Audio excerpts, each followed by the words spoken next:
Jika dahulu hendak ke Bandar Kapit daripada Sibu mengambil masa 8 hingga 9 jam, menerusi dua laluan utama iaitu laluan sungai dan jalan darat, kini hanya mengambil masa 3 hingga 4 jam. Apakah kemajuan dan pembangunan di Bandar Kapit? Bersama saya Jasmine Abu Bakar dan Datuk Seri Alexander Nantalinggi. Dan ini Kamit Anak Sarawak.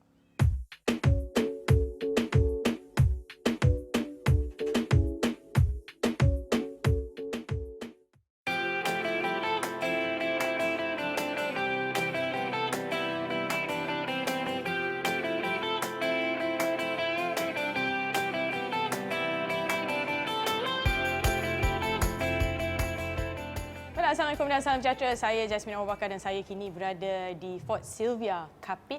Ini adalah kali kedua saya berada di Kapit dan sangat-sangat menarik berada di Kapit ini.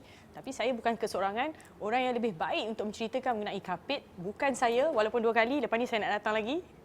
Iaitu Datuk Alexander Nantalinggi bersama saya pada hari ini. Apa khabar, Datuk?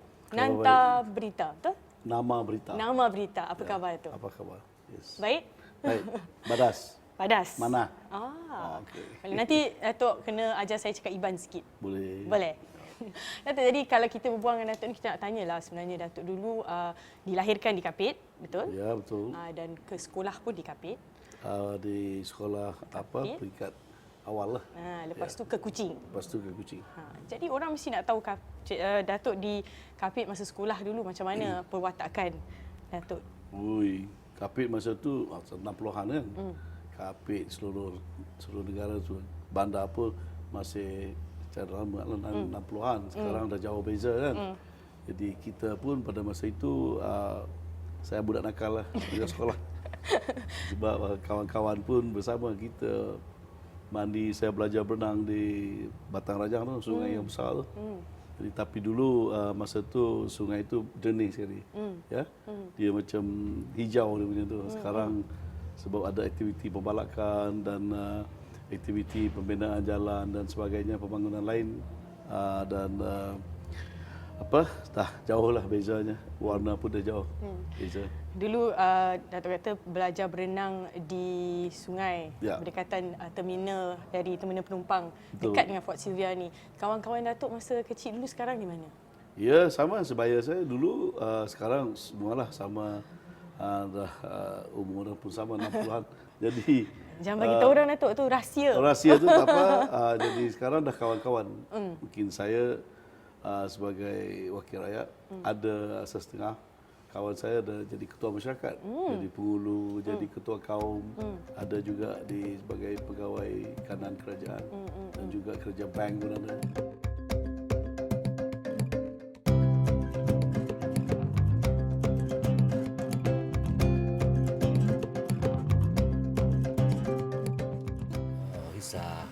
Very playful, very naughty, just like we also as kids, some kids are now. And then we used to go swimming, playing the sand, whatever. If got free time, just about the things we do here in Kapit. Nothing else to do, just be playful as a kid. Yeah, he's playful himself too. He always tell me, my mom used to cook for his grandfather to juga. Cook this stew duck. That's why he said, until now I love stew duck because my mom used to make for his grandpa to juga before. Keep reminding me this kind of thing I don't even remember. Every time we introduce a friend, I say my mom always cook this for his grandpa like that. Yeah, keep reminding people what did they do before.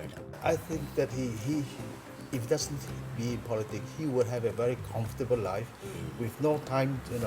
He can do all the time he wants. Yeah, but now in politics, he has done beyond his core duty. Yeah. Even he have to forsake his wife and daughter. Yes. For the time. It's not easy in Kapit, where you have to travel. Even with days up. Yeah. Especially the long houses, we don't have a road connection. Then days down again. Jadi Datuk, bila kita cakap mengenai dulu 60-an, Datuk berada di Kapit, lepas tu secondary ke Kuching. Kuching, ya. Betul. Jadi perubahan daripada Kapit beralih ke Kuching tu, bersekolah di Kapit dan Kuching, perbezaan tu macam mana? Jauh beza. Jauh beza. Orang boleh kata cultural shock lah bagi saya. Jadi apabila ke Kuching memang bandar dah besar lah, jauh besar daripada Kapit. Dan sekolah yang saya pergi pun di Kapit ni kita belajar, tapi kita belajar sesama sendiri. Kita bukan bahasa pun kadang-kadang kita balik ke bahasa ibu dah, bahasa Inggeris. Tapi bila beralih ke Kuching, pindah ke Kuching, saya bersekolah di St. Joseph's School kan, jadi bahasa Inggeris, bahasa Melayu dan sebagainya. Ada kekok sikit pada mulanya. Ya, Datuk, orang selalu kata kalau sekolah St. Joseph ni sekolah budak-budak nakal, betul ke Datuk? Mungkin tak semua. Tak semua? Betul lah. Datuk macam mana dulu dekat sekolah dengan kawan-kawan Datuk? Sebab mesti dah tentunya mereka kata, oh dia ni datang daripada kawasan lain, Ya. dalaman. Jadi macam mana dia orang penerimaan masa tu? Ya, saya boleh katakan saya ingat hari pertama, hari kedua, saya rasa kena bully sikit lah. Sebab kita berlainan kan. Jadi saya bawa baju sekolah yang selalu saya pakai di Kapit ini. Jadi bila kat sana, saya ingatlah hari pertama tu, cikgu saya pun kata, ni baju ni kotor sangat. Tapi itu tidak akan mematahkan semangat saya. Saya kata, okeylah, nanti saya akan tunjuk bagaimana baju ni bukannya perkara besar. Ya, Datuk, kalau dulu balik ke Kapit setiap hujung minggu dan sebagainya, juga lalu jalan naiki bot Express masa tu, ada ke tak ada? Masa itu, dia boat slow, cargo boat. Berapa jam tu, Tok? Ui, saya ingat 9 jam. Wow. Ya, lepas tu baru kita ada yang dikatakan express, laju sikit. Tapi tak selaju yang sekarang, 5 jam. Itu masa itu dikatakan laju. Lepas tu, yalah, dia bertambah baik lah. Jadi, sehinggakan sekarang hanya 2 jam setengah kan. Jadi, banyaklah Perubahan perubahan. yang baik untuk lagi-lagi penduduk-penduduk kat Saya ingat Kapit. naik cargo boat tu 9 jam. Nenek saya selalu dia ada bilik tu. Kita boleh tidur, makan kat sana.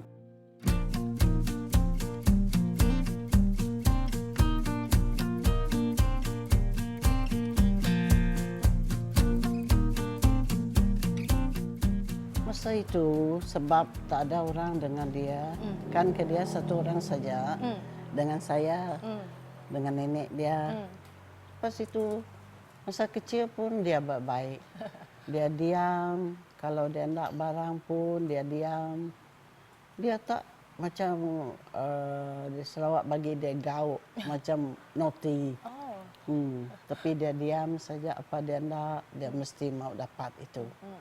Itu Alex. Masa kecil-kecil, Alex selalu bermain dengan kawan-kawannya, dia buat apa? Kalau petang balik sekolah? Masa itu dia belum sekolah. Sekolah tadi kau pun belum lagi masa Belum. Masa itu dia main dengan itu, suka dengan itu dogi, seorang ada satu dogi, dia nama itu Pap, dia panggil Pap. Itu saja dengan dia main. Dia tak ada orang, tidak ada kawan, tidak ada saudara dekat sebab seorang diam di tempat rumah banglo satu saja, tak ada orang dengar.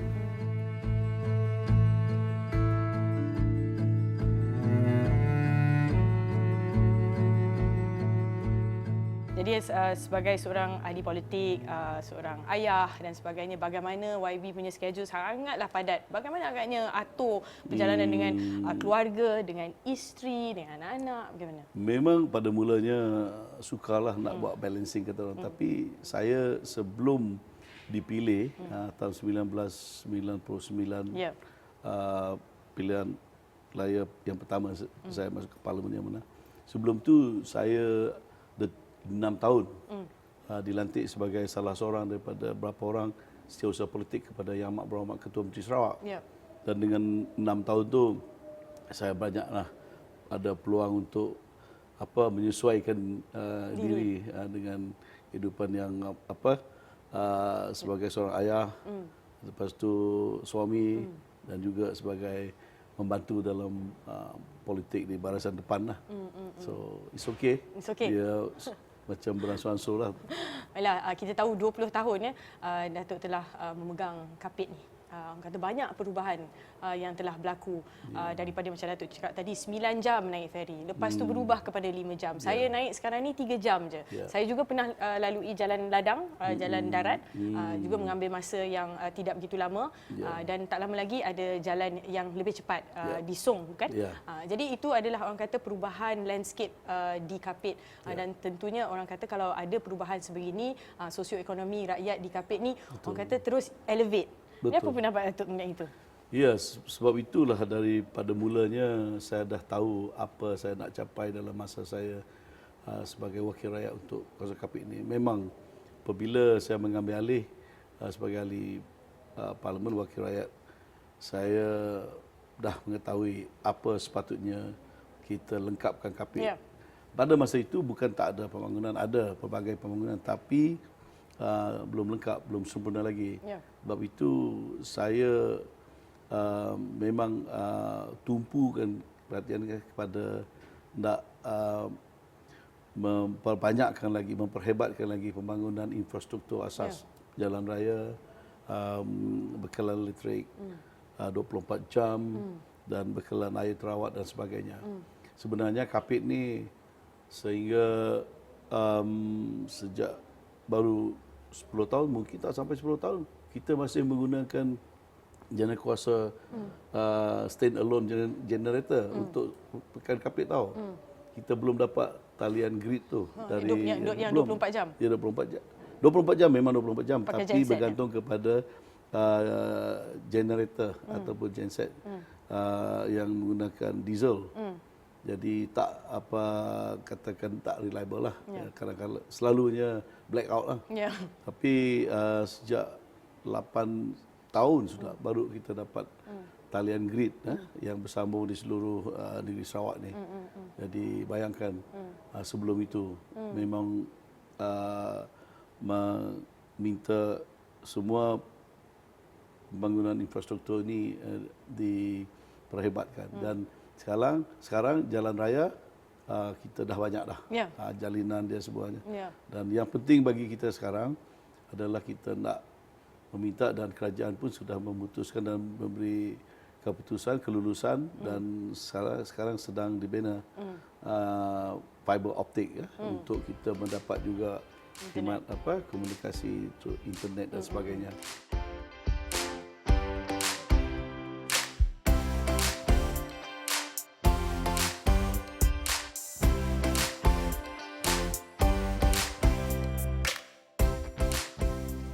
Okay, Datuk, seperti saya dapat saksikan ini adalah kali kedua saya ke Kapit.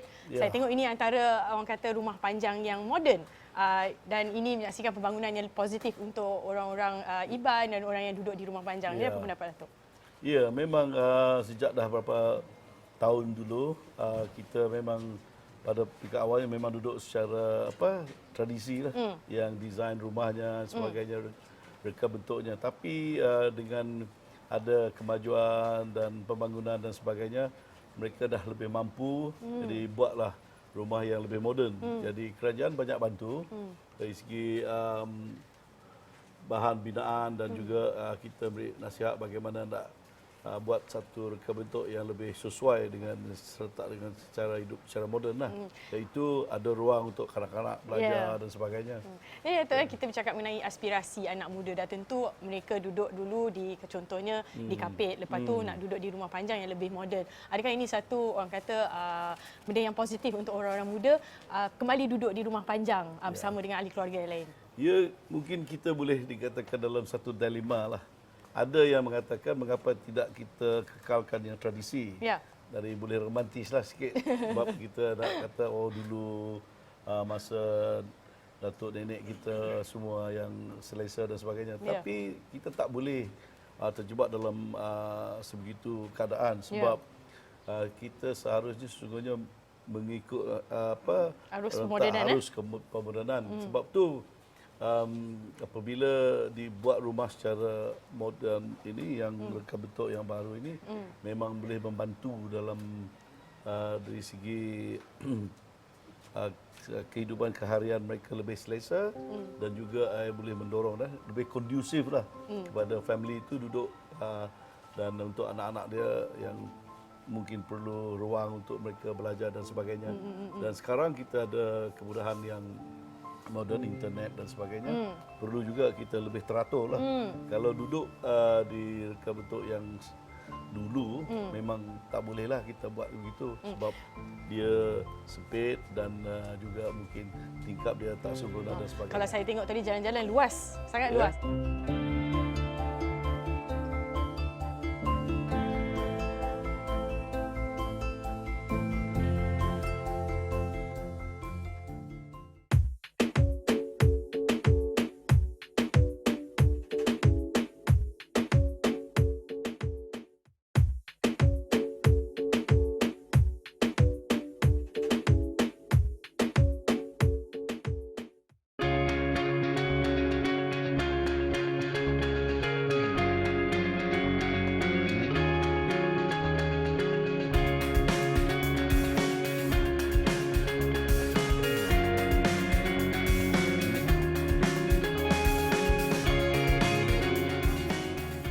di kawasan di Sarawak ini memang kaedah sebenarnya mesti menggunakan kontraktor. Ya.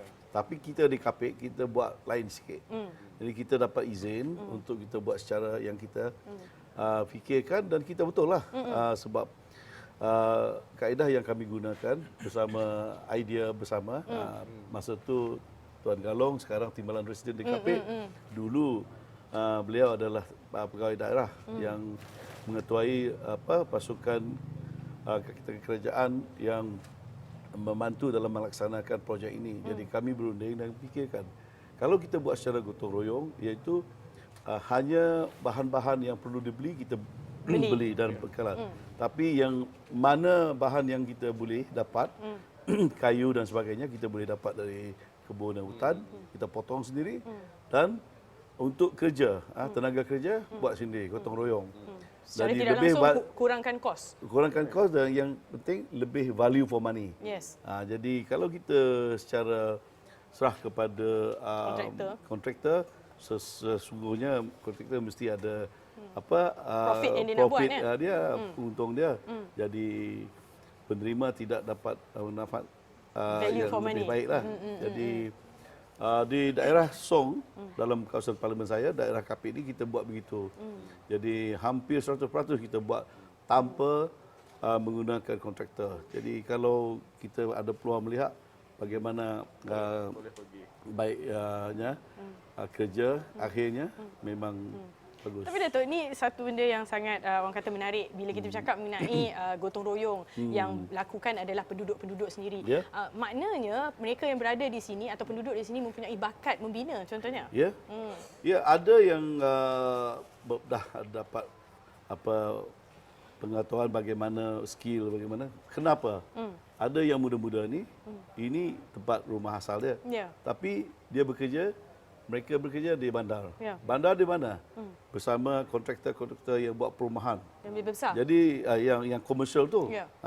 Jadi mereka mendapat kemahiran. Ya. Dia buat ceiling, Ya. buat simen, tiling semua, elektrik pun.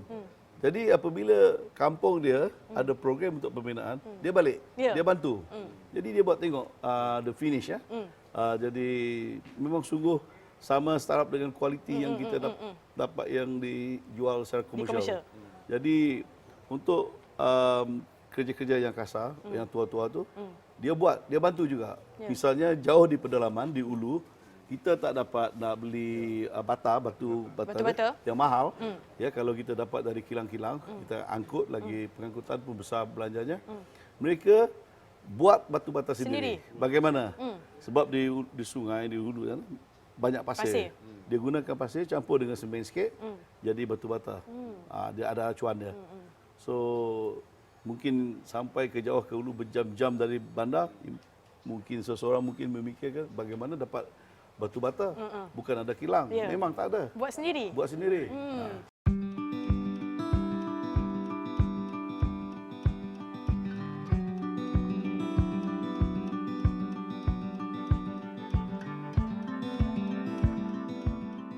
Jadi Datuk, itulah anak-anak muda dulu sekarang ni suka macam-macam lagu, suka pelbagai aktiviti, skateboarding, ada yang kalau suka ada internet, PUBG dan sebagainya. Ada juga yang mural. Dulu Datuk semuda dulu suka dengar lagu apa agaknya? Oh, dulu memanglah lagu masa dulu lah.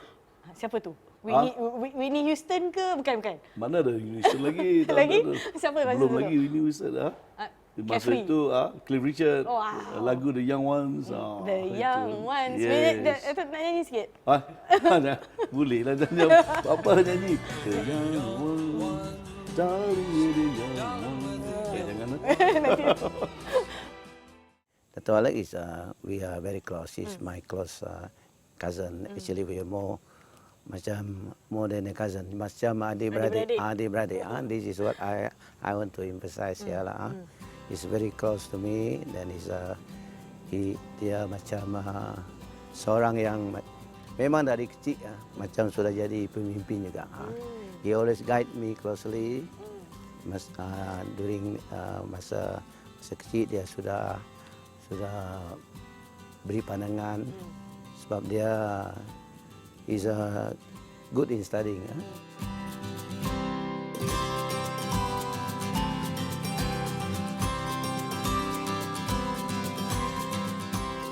Jadi kita nak berbual sikit mengenai Datuk sebagai Menteri KPDN HEP. Dah tentu peranan Datuk sangat besar kerana melibatkan ramai pengguna dan rakyat secara umumnya, kerana semua rakyat adalah pengguna daripada segi harga barang, kawalan, keselamatan makanan dan sebagainya. Jadi bagaimana buat masa ini orang kata peranan rakyat dan juga peranan Datuk dalam kementerian itu sendiri? Apabila saya telah dilantik dengan pada masa yang tidak menentu lah masa itu, dan diberi tugas sebagai Menteri KPDN HEP ini, saya berfikirlah ini banyak tugas yang begitu berat. Ya. Sebab kementerian ini akan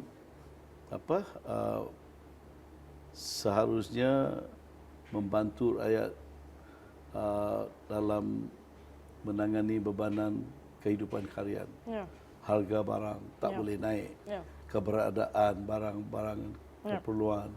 Dan apabila kita dilanda pandemik COVID-19, lagi masalah pembelian panik dan sebagainya. Harga topeng muka naik mendadak.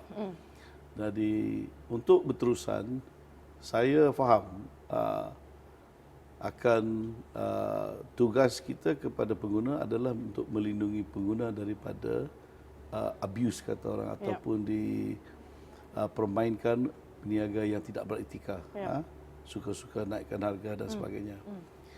Akan tetapi kita perlu juga melihat kepada bagaimana peniaga seharusnya dibantu juga. Kalau mereka peniaga ni kita tak bantu, jadi kita tak perhatian atau sensitif kepada kehendak mereka untuk mereka terus berjaya dalam usaha mereka, mungkin perniagaan mereka akan tutup. Kalau perniagaan yang tutup, mungkin ramai juga orang hilang pekerjaan. Ya. So kita tak boleh kata peniaga ini jangan tak beretika, jangan mengambil peluang, tak pedulikan pengguna, dan kita salahkan mereka, tak boleh lah. Ya. Kadang-kadang apabila mereka nak naikkan harga, biar kita jumpa dia orang, bincang mengapa. Kita seharusnya faham akan mengapa di latar belakang asas mengapa mereka nak naikkan harga barang. Ya, mungkin harga-harga yang lain itu sudah naik. Ya. Jadi kita mesti tahu. Sebab itu saya rasa saya walaupun berapa bulan saja di kementerian, tapi saya sungguh betul lah bernasib kerana pegawai-pegawai yang sudah sekian lama yang berpengalaman dipimpin oleh KSU sendiri dalam kementerian itu. Jadi kami sebagai satu pasukan, bagi saya buat masa sekarang adalah begitu dapat bekerjasama dalam erat, dan dengan keadaan sebegitu kami dapat meluangkan masa kami untuk bukan sekadar nak menjaga harga ayam dengan naik mendadak ataupun keberadaan barang-barangan, tapi kami berpeluang juga untuk brainstorming bagaimana nak move forward, kata orang, nak mencari apa perlu kita buat penambahbaikan kepada yang sedia ada untuk kita menggalakkan dalam bidang keusahawanan dan sebagainya. Kita bantu juga usaha-usaha tempatan kita. Sebab itu kita ada kempen beli barangan Malaysia yang sekarang dalam fasa pemulihan ekonomi bencana. Sebab kita nak merancakkan semula sektor peruncitan ni. Apabila kita berjaya dalam misi kita itu, sudah tentulah kita boleh membantu pengusaha-pengusaha ataupun peniaga-peniaga. Dan apabila kita dapat membantu mereka dan perniagaan mereka dapat berterusan, sudah semestinya kita boleh jaminkan pekerjaan pekerja-pekerja itu kekal. Jadi orang tak ada kehilangan kerja. Jadi kehidupan keluarga mereka terjamin. Itu penting. Selain daripada kita faham keseluruhan ekonomi negara kita juga bergantung kepada industri kecil dan sederhana. Ya. Jadi besarlah tugas kita di kementerian ini, bukan sekadar nak pergi merisik, memantau, menangkap kalau ada kes yang salah, dapat kita kenakan mereka dan compound. Bukan itu saja, itu adalah enforcement supaya mereka tak berbuat yang salah. Ya. Tapi yang lebih penting bagi saya, bagaimana kita nak kalau nak pergi ke depan, moving forward kata orang, kita menggalakkan, merancangkan lagi aktiviti peniaga dan Peruncitan dan aktiviti sebagainya. sektor peruncitan. Sekarang kita galakkan orang pergi membuat perniagaan e-dagang, Ya. transaksi online dan sebagainya. Jadi ini perlu kementerian ini tumpu juga perhatian kepada membangunkan sektor-sektor itu. Itulah antara sisi lain Datuk Seri Alexander Nathalinggi yang ramai orang tidak tahu, suka lagu-lagu lama-lama, orang kata suka memancing, belajar orang kata swimming atau berenang di sungai dekat aja dengan terminal pengangkutan kapit ini. Jadi terima kasih banyak-banyak kerana sudi bersama Astro Awan ni. Mungkin kita akan boleh tanyakan Datuk lagi mengenai sisi-sisi lain Datuk nanti. Boleh? Boleh. Baiklah, terima kasih banyak. Itu dia tadi Datuk Seri Alexander Nathalinggi bersama saya Jasmine Abu Bakar. Kita jumpa lagi insya-Allah. Assalamualaikum.